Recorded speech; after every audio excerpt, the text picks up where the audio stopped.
अच्छा जी, मैं आपके पाँव पड़ती हूँ, सोना का गहना उसे दे दीजिए। घर में शादी है, इतनी सारी औरतें आई हुई है, सब सर से पाँव तक गहनों से लदी है और बेचारी सोना के पास एक भी गहना नहीं है। अच्छा लगता है क्या आपको? हाँ, अब तुम मुझे सिखाओगी मुझे अच्छा लगता है या नहीं। ये बात तुमने अपने बेटे को क्यों नहीं सिखाई? एक छोटी सी बात पर बहस हो गई थी रमेश जी और सीमा जी में। असल में रमेश जी और सीमा जी का बेटा राजू, उनका ना किसी नौकरी में मन लगता ना किसी बिजनेस में। उनके सपने थे कुछ भी करो और ढेर सारा पैसा कमाना। कोई नौकरी करता तो तुरंत चाहता उसका प्रमोशन हो जाए या सैलरी अच्छी खासी हो जाए, और अगर कोई बिजनेस खोलता तो चाहता कि वो एकदम से जल्दी से चल पड़े। लेकिन उसे ये नहीं पता था कि नौकरी हो या बिजनेस, दोनों में मेहनत, दिमाग और लगन की ज़रूरत होती है, जो शायद राजू में बिल्कुल ही नहीं था, जिसके चलते वो कोई नौकरी ढंग से ना कर पाता ना ही कोई बिजनेस कर पाता। ऊपर से जाने किस मजबूरी के चलते उसने अपनी पत्नी सोना के सारे गहने गिरवी रख दिए थे और एक बार भी घर में किसी से पूछा भी नहीं। यहाँ तक कि सोना ने भी घर में किसी को ये बात बताने की जरूरत ही नहीं समझी, ना ही अपने ससुर रमेश जी को, ना ही सास सीमा जी को। रमेश या सीमा जी को ये बात तब पता चली जब सारे गहने नीलाम होने वाले थे। जैसे ही पेपर घर पहुंचा और रमेश जी के हाथ में आया, उसे पढ़ के उनके होश उड़ गए। मतलब 1 साल से गहने गिरवी रखे हुए थे। कितने महीनों से उसकी किस्ती भी नहीं भरी जा रही थी, जिसके चलते हालात ये हो गई कि गहनों की नीलामी होने वाली थी। लेकिन ये बात घर में किसी को भी नहीं पता था। गुस्से में रमेश जी सोना और राजू के पास जाते हैं और चीखते हुए कहते हैं, राजू, तुम्हें जरा भी शर्म नहीं आई अपनी पत्नी की गहने गिरवी रखते हुए? अरे, इतनी ओछी हरकत करने से पहले तुम डूबकर मर क्यों नहीं गए?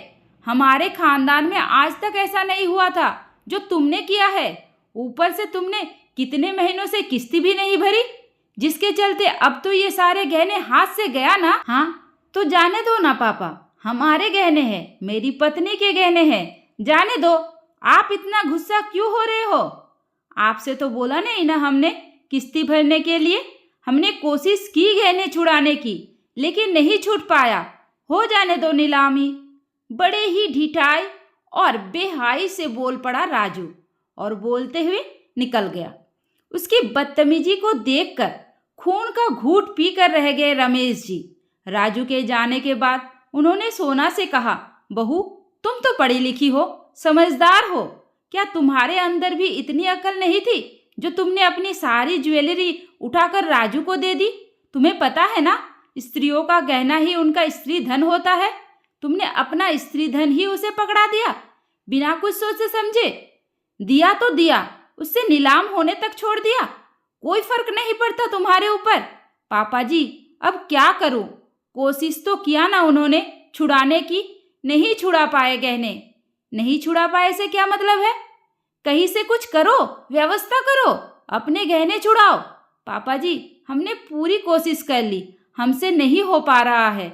जाने दीजिए, किस्मत में शायद यही लिखा है तो नहीं मिलेगा। हो जाने दीजिए नीलामी। राजू की ही भाषा बोल पड़ा।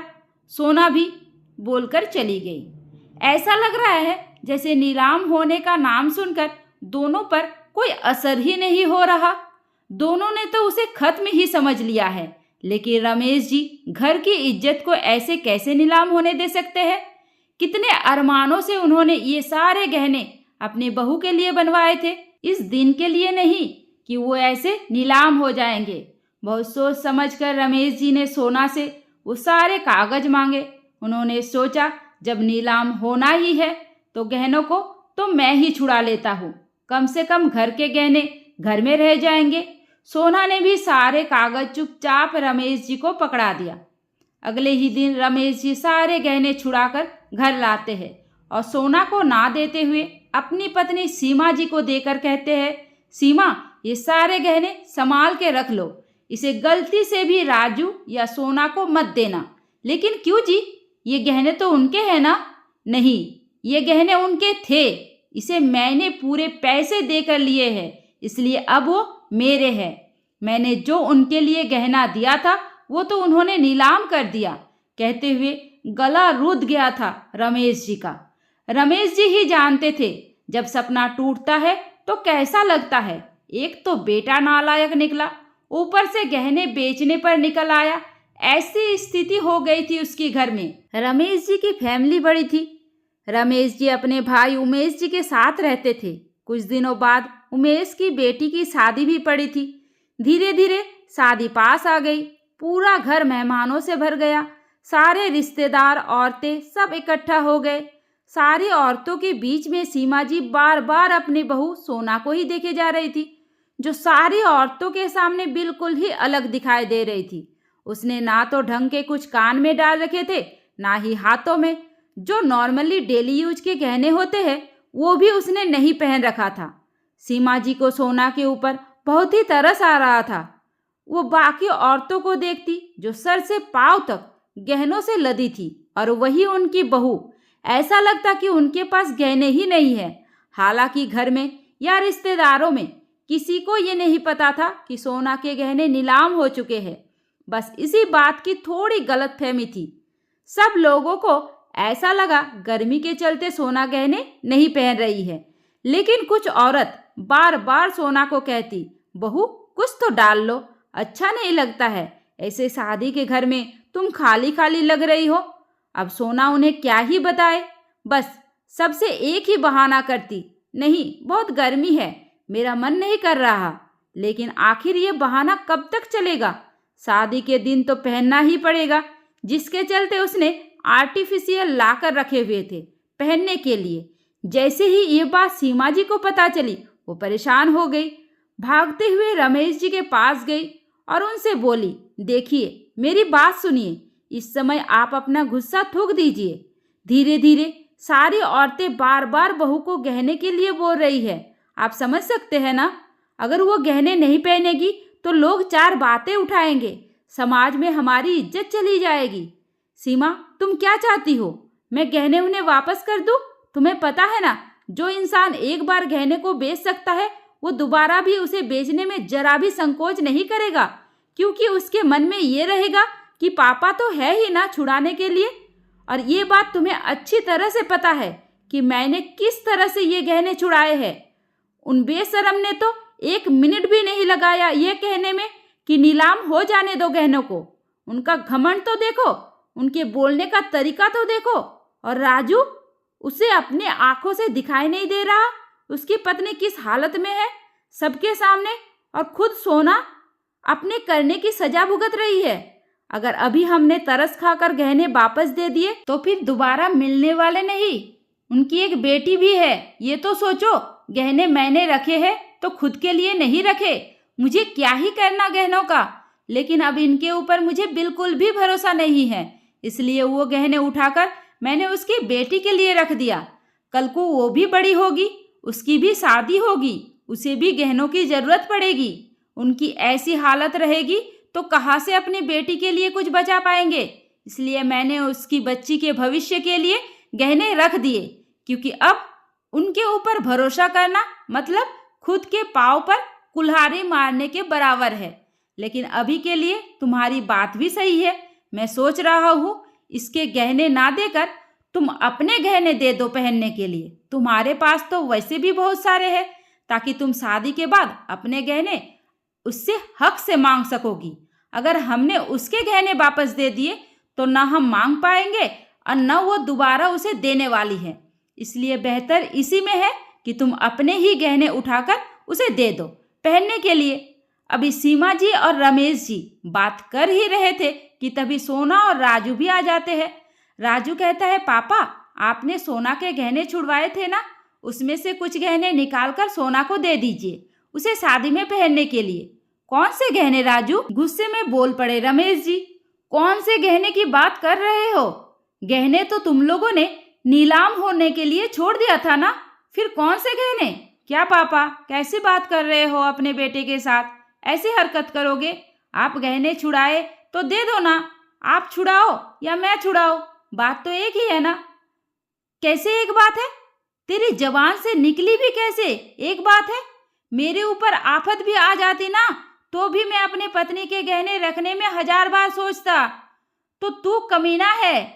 ऐसी कौन सी आफत आ गई थी तेरे ऊपर जो तूने बिना किसी से पूछे गहने रख दिए गिरवी और नीलाम होने के लिए छोड़ भी दिया था? पापा प्लीज, घर में इतने मेहमान आए हैं, आप सबके सामने बवाल मत करो। नहीं देना है तो मत दो। जाओ सोना, और कोई पूछे तो बोल देना गहने मेरे ससुर जी ने लेकर रख दिए हैं। कितना बदतमीज लड़का है ये। यही संस्कार दिए हमने। बाप की इज्जत जरा भी ख्याल नहीं इसे। इतना नीचे गिर सकता है। इसी चक्कर में मैं इसे गहने देने से 1000 बार सोचता हूँ। बिल्कुल भी इसके ऊपर मुझे भरोसा ही नहीं रह गया। अगर तुम्हें गहने चाहिए तो जाओ पैसे लेकर आओ। मैंने पैसे दे के छुड़ाए हैं। लाओ मेरे पैसे, इसके बाद उस गहनों पर हक जताना। पापा आप क्या ही करेंगे गहने का? क्या बवाल कर रहे हो आप? मैं इन गहनों का जो भी करूं, लेकिन किसी भी कीमत पर तुझे तो नहीं देने वाला। तुझे चाहिए तो मेरे पैसे ला वापस।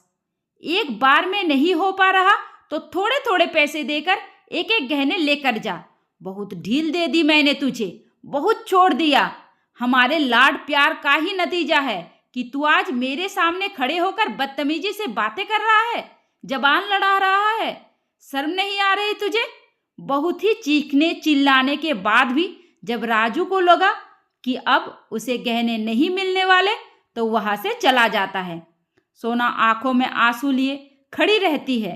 रमेश जी की नज़र अब सोना पर गई तो उन्होंने सीमा जी को देखा और इशारों में ही कहा, जाओ इसे अपने गहने लाकर दे दो। सीमा जी अपने गहने लेकर आई।